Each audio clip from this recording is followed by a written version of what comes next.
Bienvenue dans le financier, à votre rendez-vous de l'économie au sommaire. Le marché aérien sud-africain, les experts tablent sur son doublement de taille au cours des 20 prochaines années. Mais pour ce faire, les autorités doivent réformer le secteur. Le Togo revoit son plan. Le pays choisit finalement le placement privé pour son incursion sur les marchés internationaux. Et en fin d'édition, nous ferons le point sur les places financières africaines.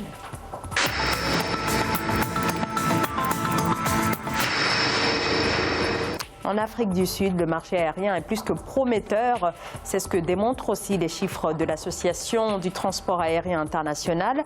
L'aviation et le tourisme, c'est aujourd'hui une valeur ajoutée brute de 9,4 milliards de dollars par an et 3,2% du PIB. Le secteur fournit également plus de 470 000 emplois, des données encourageantes qui sont amenées à augmenter, mais si et seulement si des réformes en profondeur sont enclenchés. Ange Bijounomenio. En Afrique du Sud, le marché aérien pourrait enregistrer de bonnes performances au cours des 20 prochaines années. Selon l'IATA, une organisation de compagnies aériennes, 20,9 millions de passagers ont voyagé en provenance et à destination de l'Afrique du Sud en 2017. D'ici 2037, ce marché pourrait générer 23,8 millions de voyages de plus, près de 372 000 emplois supplémentaires et rapporter au pays 20,2 milliards de dollars. Le domaine du transport aérien n'est pas isolé d'autres domaines économiques, notamment par exemple le domaine du tourisme, comme ce sont les touristes qui souvent prennent des avions. Tout ça sont des domaines qui sont connexes, qui contribuent à la croissance ou la décroissance du secteur aérien. Le marché aérien est prometteur en Afrique du Sud, mais le gouvernement doit auparavant accepter de modifier sa stratégie en matière de concurrence et mener des réformes jugées essentielles selon l'ITIA. Il faut que les compagnies aériennes africaines s'organisent davantage et renforcent la force de la CEGNA. Si le respect n'est pas mutuel, vous comprenez que la concurrence déloyale va s'étendre. Les compagnies aériennes africaines doivent s'organiser sur la protection du marché aérien africain. Comme beaucoup de ses voisins africains, l'Afrique du Sud souffre aujourd'hui de la concurrence internationale qui contrôle jusque-là 75% du trafic aérien entre le continent et le reste du monde.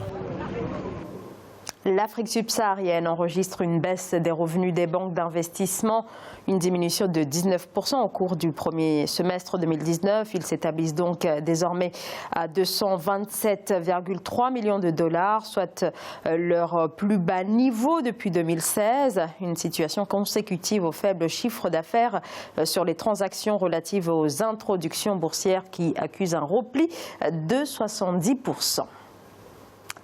Le Togo opte finalement pour des placements privés. Le pays ne va donc pas recourir à l'eurobond comme cela avait été annoncé. Changement de stratégie pour l'État qui sollicite donc les investisseurs internationaux pour la mobilisation de 445 millions de dollars pour régler une partie de sa dette intérieure. Marcel Farba-Maroun. Entre l'émission d'un eurobond sur le marché international et un projet de placement privé auprès des investisseurs, les autorités togolaises ont finalement choisi la seconde option.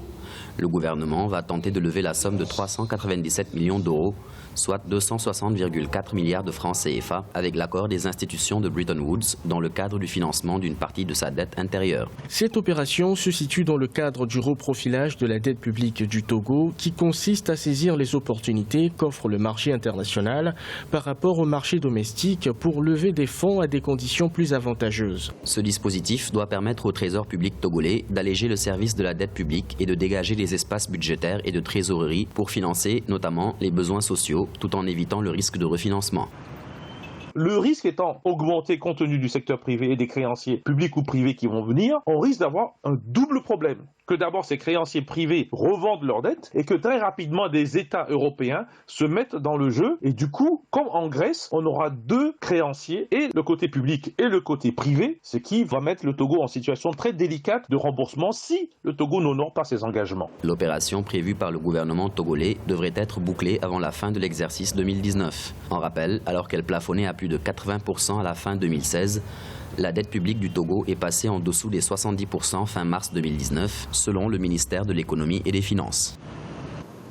Le marché djiboutien ou le nouveau pari de la banque Misr qui envisage une expansion de ses activités dans ce pays de la Corne de l'Afrique.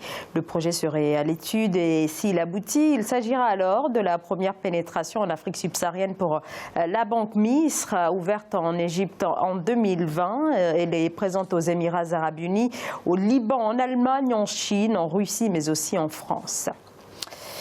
Deuxième producteur de cuivre d'Afrique et 7e mondial, la Zambie enregistre un recul de sa production au premier semestre.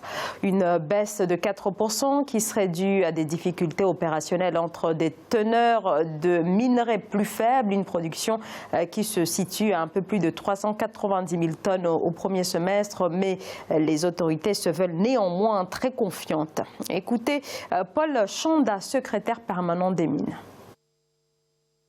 Nos estimations indiquent toujours que nous dépasserons probablement la production de l'année dernière avec un peu plus de 861 000 tonnes et atteindrons près de 900 000 tonnes cette année.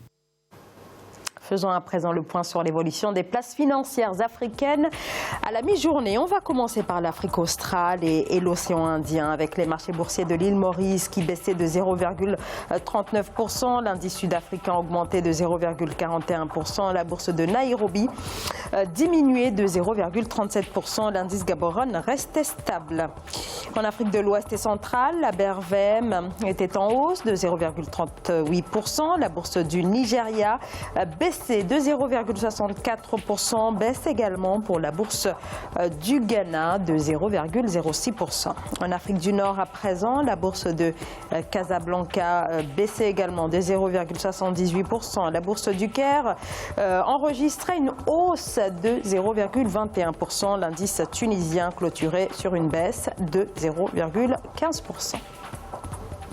C'est la fin de ce Financière. Merci de votre fidélité. On se retrouve très vite pour un nouveau rendez-vous de l'économie sur Africa 24.